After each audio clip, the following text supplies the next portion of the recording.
ஓம் ஸ்ரீ பரிமள குரு அன்னையே போற்றி போற்றி. பரிமள வெண்பா 24.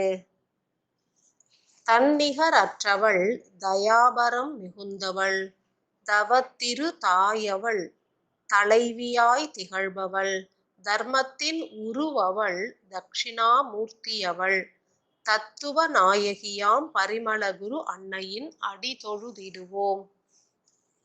பரிமளமாய் உதித்து இப்பாரினிலே அவதரித்து கலியின் வரைமுறை அற்ற செயல்களை கண்டுணர்ந்து கொண்டேன். புதிய ஜனனம் மேற்கொண்டிட பூமி கிரகமானது தன்னையே தூய்மையுறுத்த துவங்கியுள்ளது. ஈசனின் வருகையே பூமி தாயினை மகிழ்விக்கவும் குளிர்விக்கவும் இயலும். கருவறை தூய்மை அடைந்திட்டால் கசடுகள் நீங்கி கலை கூடமாய் விளங்கிடும் பூமி கிரகம்.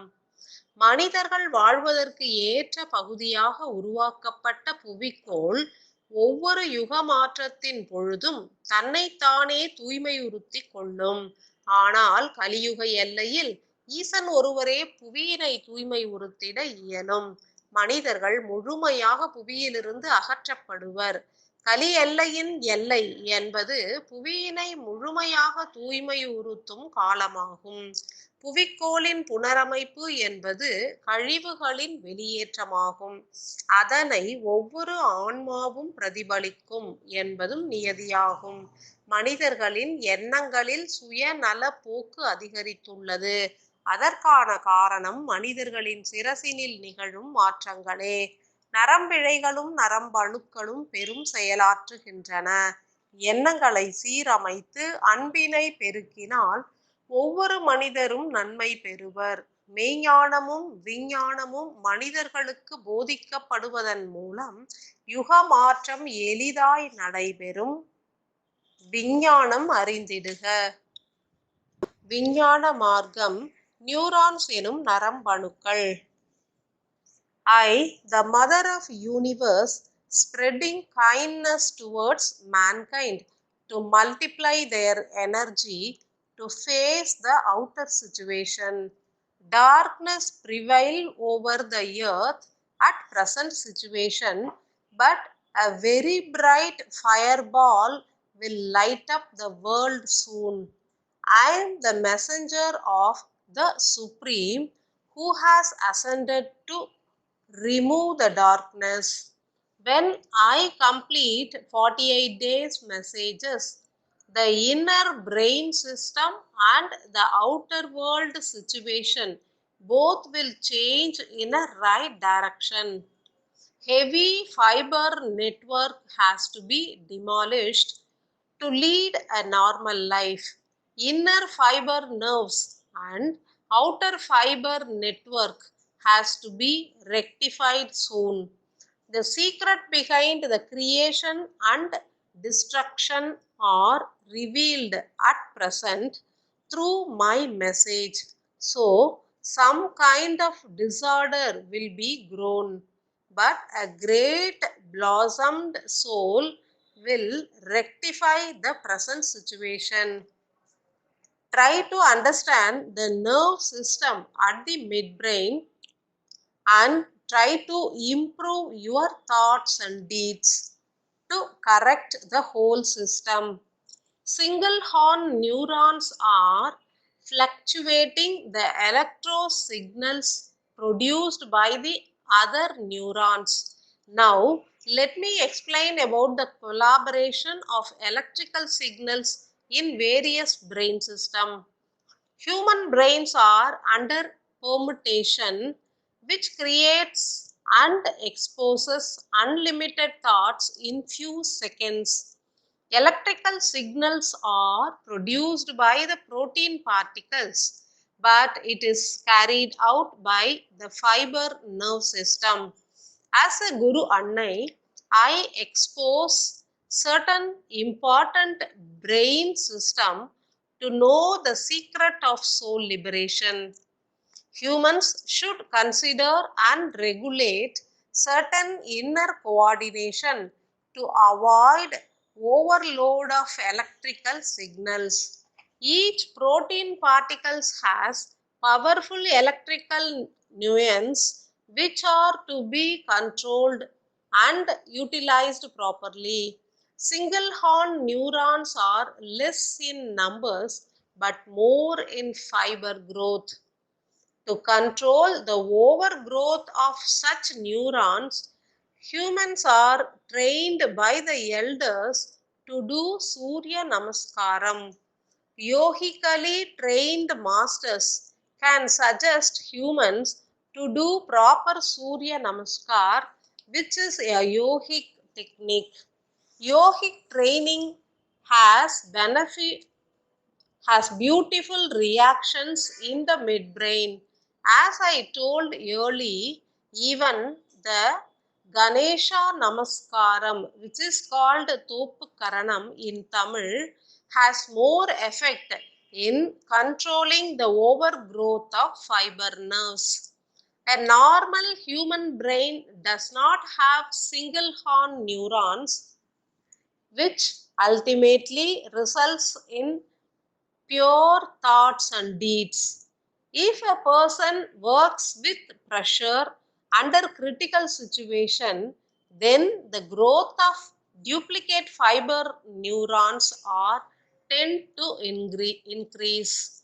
Without the growth of a single horn neuron, the duplicate fiber nerves cannot be alive, but in current situation, due to duplicate electromagnetic energy flow in the outer world system, every human brain has duplicate fiber nerves which acts as hurdle for the blood flow. At present, all human brains consist the duplicate fiber nerves. The two category of human brains are cultivated at the end of Kali Yuga. Humans with single horn neurons and without single horn neurons.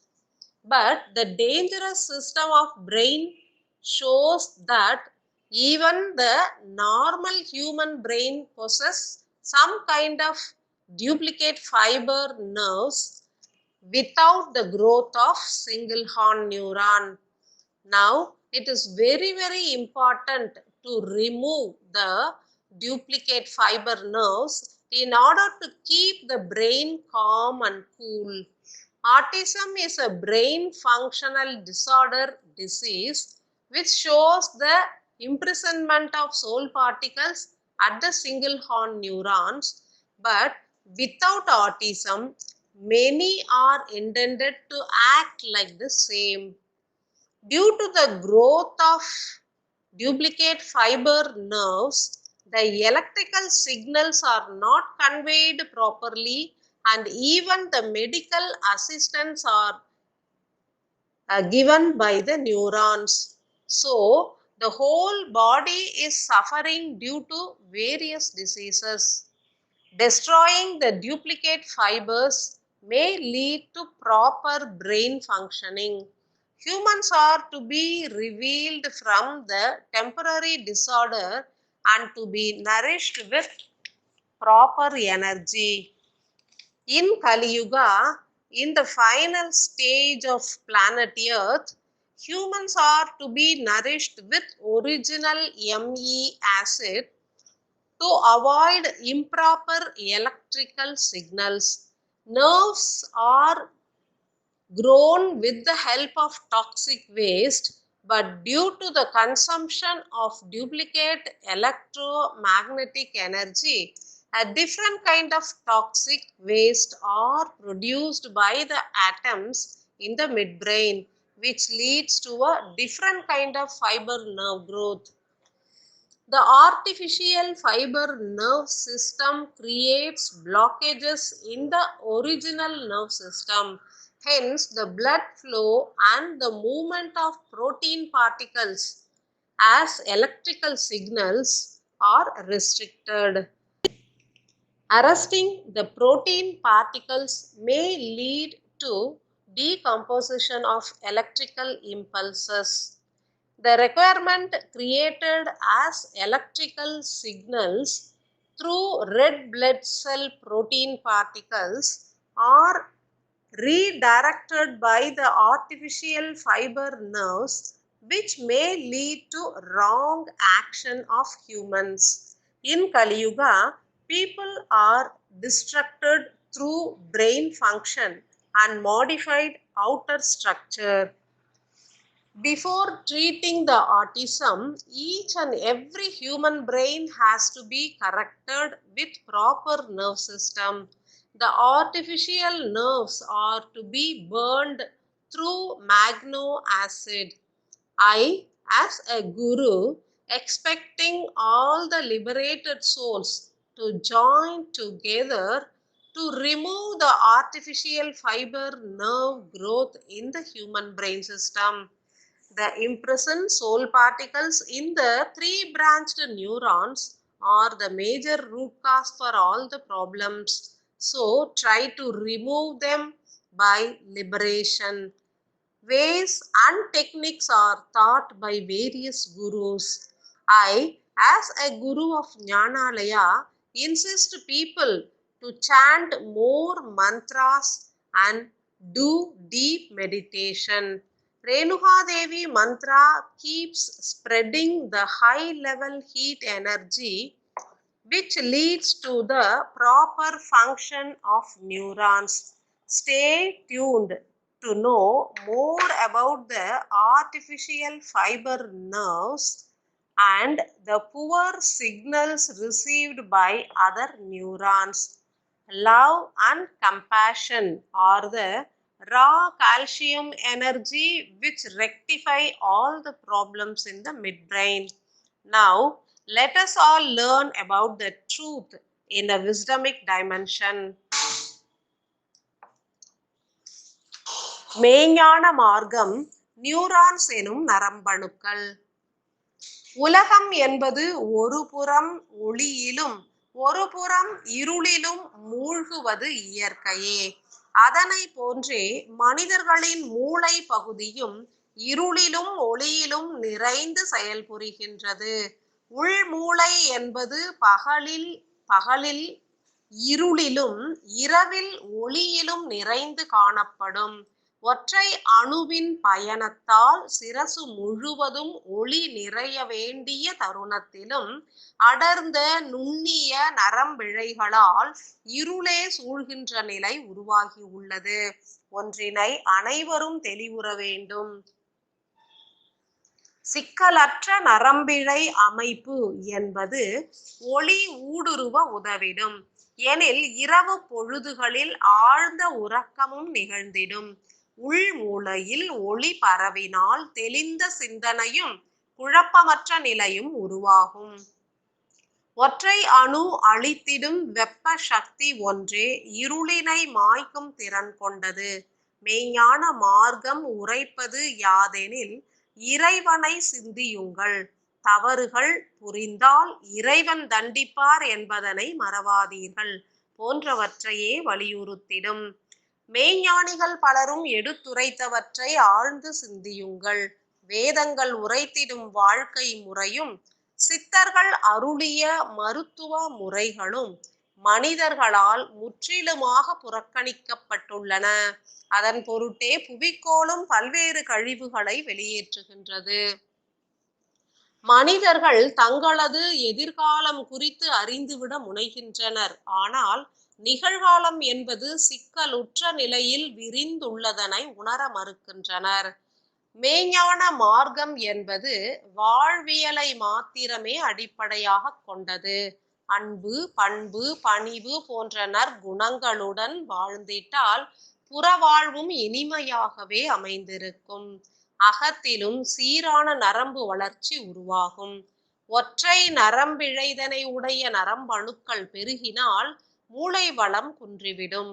ஆனால் ஒற்றை நரம்பணு உருவாகிடும் முன்னரே மனிதர்கள் ஏற்றிடும் செயற்கை மின்காந்த உணவின் மூலம் அதன் வீரியமும் தன்மையும் அதிகரித்து வருகின்றது. புராணங்களும் இதிகாசங்களும் கலிகாலம் குறித்து பல்வேறு சம்பவங்களை உருவகப்படுத்தி உள்ளன. அதன் மூல காரணம் என்பது உள் மூளையின் சீரற்ற நரம்பு வளர்ச்சி ஒன்றே. ஈன்றவர்களை புறக்கணிக்கும் எண்ணம் உதிப்பது, மற்றவர்களை துன்புறுத்தும் எண்ணம் உதிப்பது போன்றவை யாவுமே சிக்கலான நரம்பிழைகளின் மூலமே உருவாகும் எண்ணச் சிதறல்களாகும். மனிதர்கள் சுயத்தை உணர வேண்டியது அவசியமாகும். தனது புறச் செயல்களை அளவுகோலாய் கொண்டு அகத்தினை துல்லியமாய் உணர வேண்டும். ஒவ்வொரு செயல்களையும் சீராக உருமாற்றி புறச் செயல்களை ஆற்றினால் அகமானது இயற்கையாய் சீரடையும். ஒவ்வொருவரும் உணர்ந்து செயலாற்றிட உன்னத நிலைகள் பல உணரப்படும். இன்றைய செய்திகளின் மகிமை. Moral of today's message. மனித வாழ்வு என்பது என்றும் மாற்றத்திற்கு உட்பட்டது. அம்மாற்றம் என்பது நன்முறையில் அமைவது ஒன்றே ஆற்ற வேண்டிய பெரும் கடமையாகும். இன்றைய செய்திகளின் சாராம்சமும் அதனையே எடுத்துரைக்கின்றன. உளி கொண்டு செதுக்கப்படும் கற்களே சிலை வடிவினை ஏற்கின்றன. அவ்வகையில் துன்ப நிலைகள் உருவாகும் தருணமே மனித மனதில் நற்சிந்தனைகளும் உதிக்கின்றன. வாழ்வின் வடிவமைப்பு என்பது இன்ப துன்ப நிலைகளால் உருவாகின்றது. துன்பங்கள் யாவுமே வலிகளையும் வேதனைகளையும் தர வல்லது எனில் சிரசினில் சிக்கலான நிலை உள்ளது என்பதனையே அவை எடுத்துரைத்திடும். இறைவனை துதிப்பது, மந்திர உச்சாடனங்கள் புரிவது போன்றவை உள் மூளையில் ஒளியினை பரப்பிடும். வெப்பம் நிறைந்த ஒளி பெருகினால் சிரசு தூய்மை அடையும்.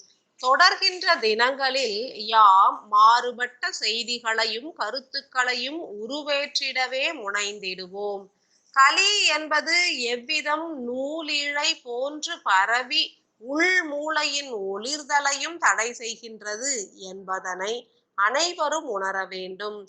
தனித்த மனிதனாய் இயங்கி சுயத்தினை உணர்ந்து ஆன்ம விடுதலை கண்டு உலகம் உய்வுற தத்தமது ஆற்றல்களையும் பாரபட்சமின்றி அனைவரும் பகிர்தல் வேண்டும்.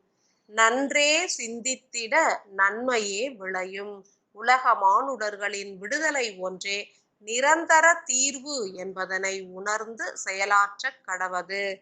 ஆசிகள் பல பல.